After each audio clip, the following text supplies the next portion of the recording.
Please welcome Arthur Brooks, President of the American Enterprise Institute, and John Powell, Director of the Haas Institute for a Fair and Inclusive Society.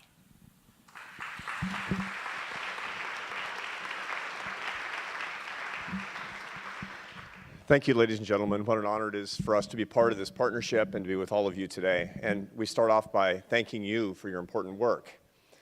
We've defined a lot of terms so far. I think there's a lot of terms in the name of this organization. I think we've already defined partnership. That's good. We want to define poverty in the next 25 minutes. David Ellwood is a wonderful economist. He said that as an economist, he's sort of a radical incrementalist. And we always make a joke in the economics profession, I'm an economist too, that we say that we have the courage to dream incremental dreams. And there's a tendency in our profession to see things in very mechanical terms. What is poverty? Well, it's a lack of money. I want to expand that a little bit. A big point of what we're going to try to do here today is to change the narrative. So let's change the narrative right from the very beginning. I want to frame up a discussion, then hand it over to my friend John Powell, and then I'll come back a little while. We're going to tag team this for 25 minutes. But I want to start by telling you a quick story from April 24th, 1964. If that date sounds familiar, it's because it's the date that Lyndon B. Johnson went to a town in Kentucky, Inez, Kentucky, the county seat of Martin County. It was hard, honestly, it was down on its luck. It was a place where all the mills had closed and the mines had closed, had tremendous poverty, tremendous unemployment. And he went there, boy, was he savvy. I mean, they talk about modern presidents being good in media. Nobody held a candle to LBJ.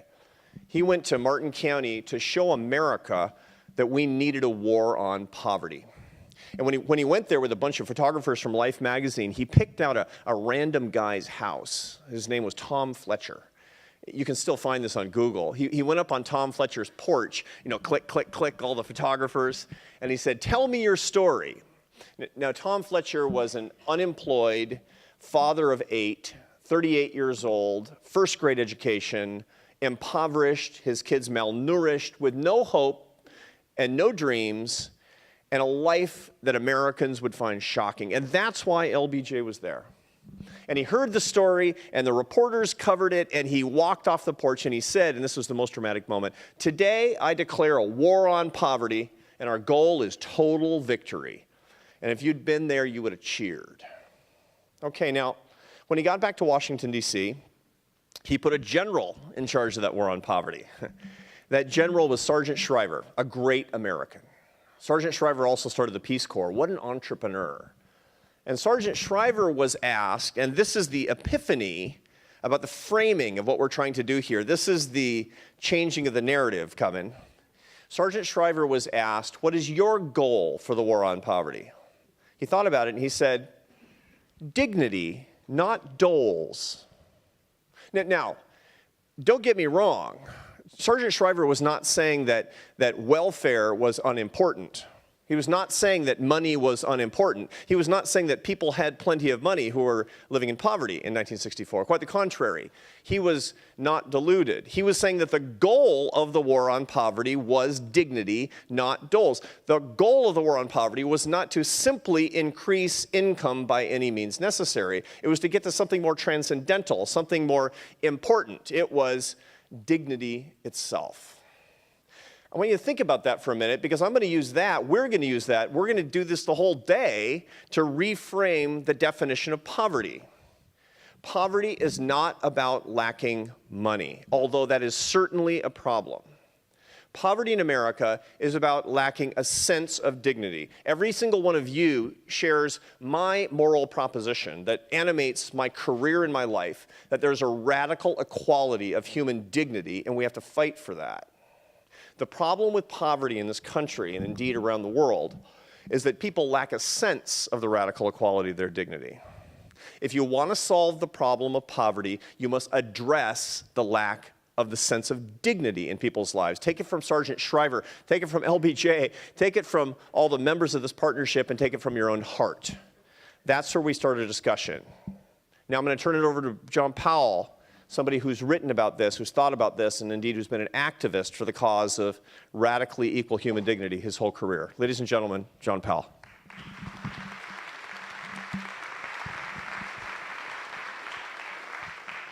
So thank you, Arthur, and thank Gates. And I won't go through all the thanks, but I will say that the partnership is a real partnership.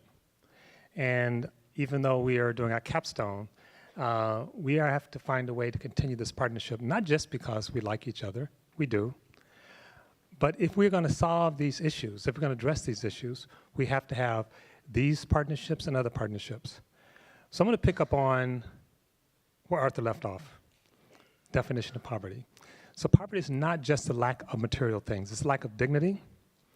It's a lack of belonging. It's a lack of agency and power. And it's not simply a lack on the poor people we call the poor, people we want out of our sight, the people who we step over on the streets in San Francisco, New York, and across the people who we ignore, who live in rural areas and shanty towns. It's about us. Those of us who have a home to go to, those of us who have dignity, those of us who have institutions and structures. It defines not just them, it defines us. And part of it is that we start with this notion of us and them.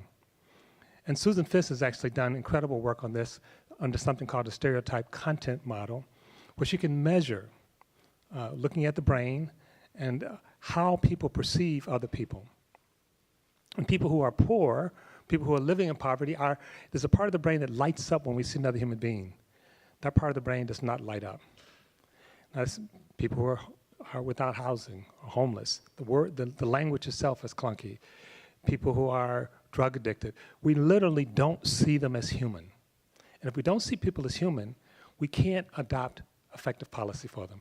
We've already cut them off, and therefore cut part of ourselves off. Now, we live in a time where the country is deeply divided, where it's not only that we don't see poor people, oftentimes black people, oftentimes homeless people, as fully human. I'm talking about at an unconscious level. There's a big political divide. There's a radical us and them that's not just sweeping the country, it's sweeping the whole world.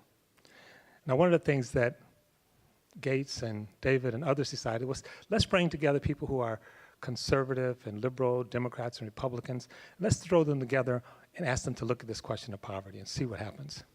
Well, one of the things that happened, and I think I was counted on the liberal side. I think my friend Arthur was counted on the conservative side. And one of the things that happened was this incredible bromance between Arthur and myself. And it's important, not just because of our friendship, and we do have a real friendship. We do really genuinely care and love each other. We didn't know each other before. But also, it actually talks about the possibility of connecting with people who are supposedly different, of what I call bridging with people who are apparently different. Now, bridging is actually important. It's important in terms of narratives. It's important in terms of action. It's important of our own humanity. But it's not just an idea. It's deeper than that. The opposite of bridging is breaking, where you deny someone's full humanity. So why is this so important, and how is it done? And I only have a few minutes, so I won't go into great detail, but there are examples of World War I, where soldiers are lined up in a trench and killing each other, slugging it out. And then there's the famous Christmas truce, where they start to get to know each other. They start to play soccer with each other. They're playing cards. They're feeding each other. And they have such a good time that they extend it to the new year. And the officers are upset. You're supposed to be killing each other. That's them. They're not us. And there was one corporal who was especially disturbed about this expanded we, about this bridging. And it was a corporal named Adolf Hitler. So it's not just an idea. Another example, Nelson Mandela. He's in Robben Island. He's been there for many years. He realized at some point he's likely to get out, and they need to have some relationship with the Afrikaners. These are the people who are killing his family, his people. So what does Nelson Mandela do? he starts to study Afrikaner.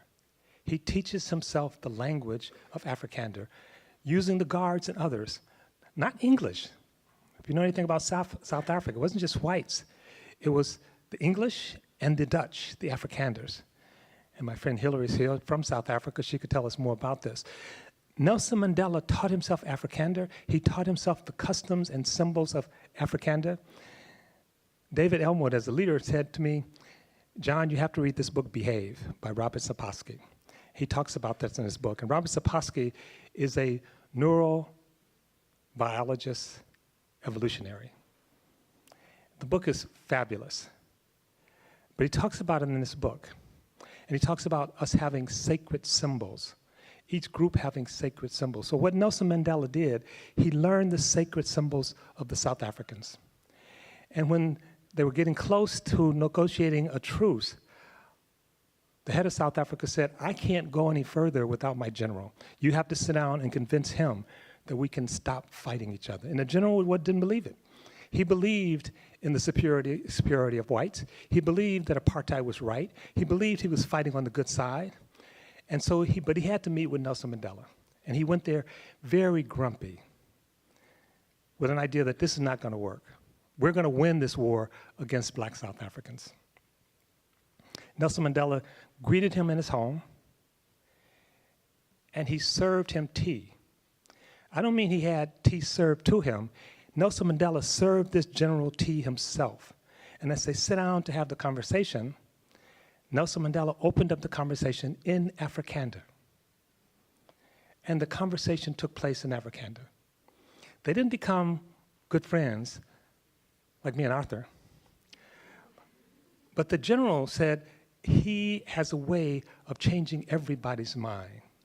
He recognized the Afrikaner sacred symbols. And when you recognize someone's sacred symbols, you accord them dignity. It doesn't mean you agree with them. There's a South African word called sabawanu, which means I see you. It means I see you, I see your family, I see those who came before you, and I see those who come after you. It means I see your sacred symbols. And the response is, I am here. To people that we call poor, and it's not even. They're poor who have been poor for a minute, and they're poor who have been poor for generations. Poverty is actually distributed unevenly across geography, across people. There's some common denominators, though. The poor are generally otherized, and the United States is deeply geographic and is deeply racial.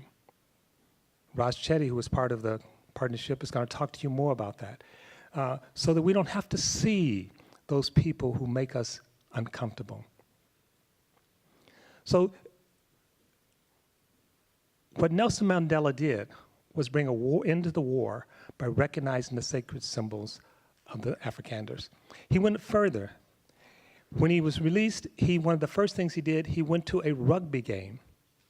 Now, how many of you have been to a rugby game? Okay, not many, right? I haven't been to a rugby game. And they played rugby. I was at Stanford for a minute. They played rugby at Stanford. That was the first time I was introduced to it. But in South Africa, rugby was a hated sport by blacks. It was the sports of the Afrikaner. And they were like, what? You're going to go to a rugby game? You don't even play rugby. You're a boxer. He not only went to the rugby game, he then got the rugby team to sing what was then the national anthem for the ANC. So he got the different groups to recognize each other's sacred symbol. Now I share that with you at some length because the idea of recognizing people, the idea of building bridge is not just a conceptual, psychological idea. And Robert Sapolsky in his book says many wars have been fought, many killings have been had because people's sacred symbols are violated. Because if you ignore someone's sacred symbols, you're basically saying, you are not human. You do not count. You are not part of us. So I think part of the thing is to how do we actually address this? Because in some way, I would say that's the issue of poverty in the United States, is that we refuse to acknowledge the dignity, the full humanness of the quote-unquote other. And that's one of the things that this partnership has actually grappled with. That's not enough by itself. The stories we tell should be stories that bridge and stories that expand the we. So I'm almost out of time, and I want to keep this friendship with Arthur going, so I don't want to eat too much into his time. But I want to suggest to you that this partnership and the way we think about people and the way we think about ourselves is extremely important. And so we're talking about not just according people's stuff, but according them the full human dignity, according the fact that they are we, that we are they. We, the people, are all the people, not the rich people, not the white people, not the black people, not the Native American people, all the people. And when we can do that, then I think we will have a true pathway to mobility. Thank you.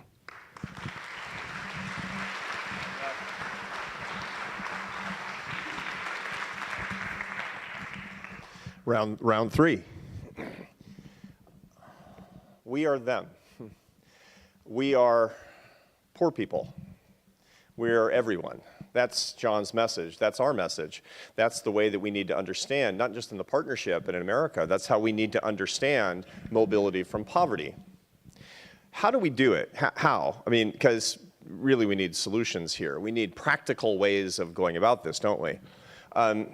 You all know, because you work in the world of ideas like I do, that when you have a tough problem, and indeed, how we solve problems of poverty, how we get more mobility, how we treat people at the margins of society, this is, in my view, the biggest public policy and cultural problem that we have in America today, and have for a long time. And you all know, because you work in ideas like I do, that when you have a hard problem that hasn't been solved, you're not going to solve it by thinking harder in the old way. It's not going to get done. You have to think in a new way. You need a new way of framing the old problem. So what is it?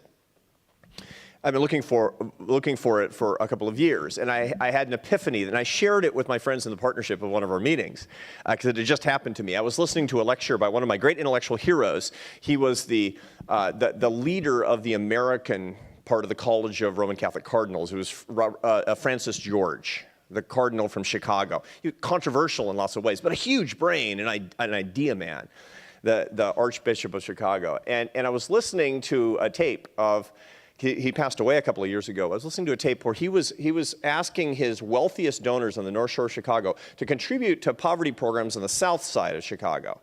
And here was his fundraising pitch. Now, I was keenly interested because as the president of a think tank based entirely on philanthropy, I need any trick I can get.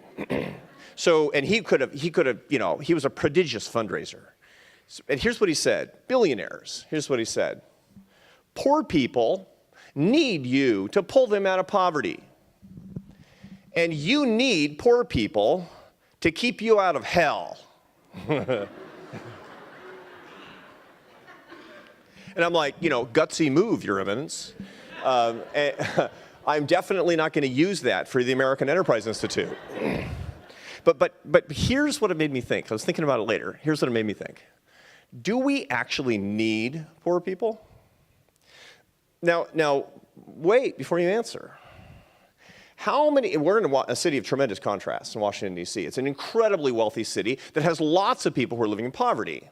Think about most people that you see in Northwest Washington. Think about most people that you know. How long would it take them, and not just to notice in the news, but to notice socially, morally, and economically, if all the truly poor people in this city suddenly disappeared? I dare say longer than it should, because our lives are not connected. We don't need each other in a deep, transcendental, and spiritual way. And that's the problem that John talks about. That we are not each other's brothers and sisters, especially when we go across racial divides and economic divides, when we go across all kinds of divides that are pulling us apart and attenuating our sense of dignity. How do we do that? How do we need each other more? Now, remember, just a few minutes ago, I talked about the war on poverty, and the goal of the war on poverty was dignity, not doles. But I dare say that one of the problems that we've had over the last 50 years, since we've declared this war on poverty, is that we've changed the paradigm on how we deal with people who are living at the periphery of our society. We've gone from a country that was literally built by poor people. I mean, I look out in this wonderful audience, and I see 300 different family histories. You know, some were scratching out potatoes in Ireland 3 generations ago, and some were running from a pogrom, and some of your ancestors were brought here involuntarily. But you know the one thing that we all have in common? We descend from ambitious riffraff, and we're proud of it. It's crazy. No other country in the world. A month ago, I was using that turn of phrase for whatever reason, and afterward, it was a speech, and a guy puts his hand up at the end, and I call on him for Q&A, and he says, I just want you to know that I resent the way that you characterize my ancestors. I'm like, brother. He says, they were not ambitious. So what happened? What happened in the last 50 years? I believe that we went from needing people at the margins of society to simply helping people at the margins of society. Now, I believe in helping people. I mean, we all believe in helping people. But what happens when you start treating people not as assets to build your country, but as liabilities to manage? A bunch of you run companies like I do. You got assets, you got liabilities. Liabilities are things that you have to deal with, and you manage them, and they cost money, but you want them to go away. Assets are things that cost money and you have to deal with, but they're the secret to your success. What happened when we went from taking people who were poor and we saw them as assets to build our country, suboptimally, I might add, to simply seeing them as liabilities to manage, to charity cases, to simply helping them? What can we do? Now, let me close with a quick note. John and I have written together, and we'll write more together, about the idea of othering, of seeing people, poor people, as the other, and how dangerous that is, how deleterious it is for our society. You know, when we, in an audience where we work on issues of poverty, when we talk about poor people, it's easy for us to do that too, isn't it? So I want to urge you to remember the source of your dignity, the source of the meaning in your life. It is not being helped. I have 3 teenage kids. I'm not here to tell you my problems. And you know, they don't like me very much a lot, but they need me. And that is the source of meaning in my life. That is why I look forward to going home at night. People literally need me, and they need me in my company, and they need me in my church, and they need me in my community. That's important for me. Why is that not important for poor people? When we other people, when we assume that because they belong to a different socioeconomic class, that they have a different sense of their own dignity, that is the ultimate othering. That has to stop. That has to be the goal. Help to need. Now, since we're all about narrative, let me close and turn it back to John, who's going to close out this session. Let me close with a little bit of narrative about an experience that helped me understand the deep moral significance of being needed. I do, in my work, running a think tank, I don't just look at tremendous data sets and manage a bunch of scholars. I try to get into the field to see the people that we're working with and the people that we're working for. And one of the organizations that I've gotten involved with over the past few years is an organization in New York called Ready, Willing, and Able. It's actually a homeless shelter for men. And it takes the hardest cases. You know, it's sort of weirdly, morally easy to love people who are clearly unloved, but people who are considered unlovable, that's a much harder moral case. Ready, Willing, and Able deals with men who are homeless, most of whom have been drug and alcohol addicted or mentally ill, almost all of whom have a bad criminal record and have spent time in prison, and who have abandoned their families. These are the people that we don't know how to cope with and we can't do anything with, hardest cases. People consider them unlovable. And why do I love this organization? Because they have great results. I mean, people go back to work and they don't go back to prison much better than the rest of the homeless system in New York City. So I go to see what's the secret, and I meet a lot of these guys. And I met a guy, real life person. His name is Rick Norat. Rick has a history that you've heard over and over again in your work. He starts smoking dope in junior high. He goes on to harder drugs in high school. Petty crime. He's unsupervised by his parents because he's from a broken home. A crime goes wrong. There's a robbery. A guy gets shot. He gets blamed. 18 years old, life in prison. By the grace of God and the penal system of the state of New York, he gets out after 22 years. 40 years old, starting his life. I meet him 9 months after he comes out of prison. He starts, the secret to the Doe Fund, this organization, Ready, Willing, and Able, is work, because work works, and work makes people needed, and work brings dignity, okay? This is a real solution. And furthermore, there are no dead-end jobs, because work works. He starts off 3 months sweeping the streets on Fifth Avenue in a blue jumpsuit. Said it was amazing. He hated it at first, and then people started treating him with dignity. And after 3 months, he took a minimum wage job as an assistant exterminator. And that's what he'd been doing for 6 months when I met him. I interviewed him. And I said, Rick, how's your life going? And he said, let me show you. And he pulls out his iPhone, first one he's ever had, which is not the secret of happiness, but it's pretty cool. And he showed me an email from his boss. And here's what it said. The manager at the exterminator agency. Dear Rick, I have an emergency bedbug job on East 65th Street. I need you now.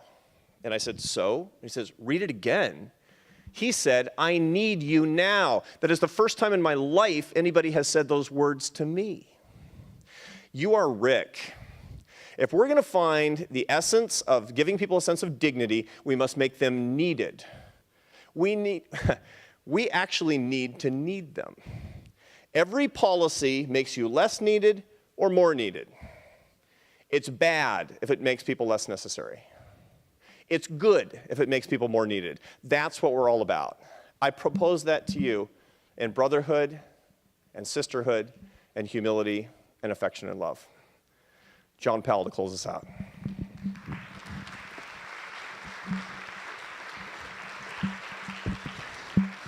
So we're out of time, so I'm just going to tell you one quick story and then just end.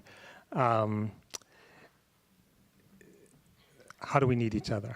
How do we use each other? How do we care about each other? Now, I just came from Detroit. I grew up in Detroit. I'm 6 of 9. I'm not a Bork. I mean, 9 children. I'm number 6. They don't have, the water system in Detroit is in deep decay. Last year alone, Henry Ford Hospital said they spent $100 million on people coming to the emergency room because of bad water. People heard about Flint, but they don't hear about Detroit. That's sweeping the country. So I just laid that out because when we talk about changing the narrative, we're not just talking about something in our head. We're not just talking about a different story. We're basically saying, what kind of empathy do we need? What kind of relationship do we need that people care? Why don't people care about Flint? Why don't people care about Detroit? And frankly, part of it is that they're disposable. That's a poor city. That's a black city. We don't need to care about them. The good news and bad news is the water crisis in Detroit is affecting 740 cities across the country slowly. The subprime crisis that we experienced in the United States happened in the 90s in the black community. No one cared. And then it came to the white community. We are connected. So I'm not suggesting that we just change the narrative, that we just think differently, but unless we recognize each other's humanity, we're not going to go forward. My father's a Christian minister. There's a book called Happiness for All. And they talked about people's health usually are tracked by their socioeconomic status up to a certain point. There's an outlier group of older black people who are churchgoers on a regular basis. They're actually happy, and they, from a material perspective, like my father, they should not be. So I was writing on a book in Paris a couple of years ago. I get a call, you got to come home. Wright Lassiter, Henry Ford's hospital, a friend of mine said, your father's sick, he's taking a fall. Long story short, I go home, there's this whole pilgrimage, literally hundreds of family members coming through to say goodbye to my father. They said it's 2 weeks to live. He's in a coma, and we have a visual, so someone's with him all the time. I'm sleeping in the bedroom with him. About 3 o'clock in the morning, my dad sits up. 2 weeks to live. He sits up and he says, John? Now, he hasn't spoken in a while. So I said, yes, Dad. He says, I hope you're not disappointed, but I don't think I'm going to die right now. When we talked to the hospital, they said, it's not possible. His brain was liquefying. What brought him back? It was belonging. It was being needed. And he says, God is not done with me now. I have more work to do. And I said, what do you think that is, Dad? I think it's to teach the kids how to take care of their elderly parents. Thank you.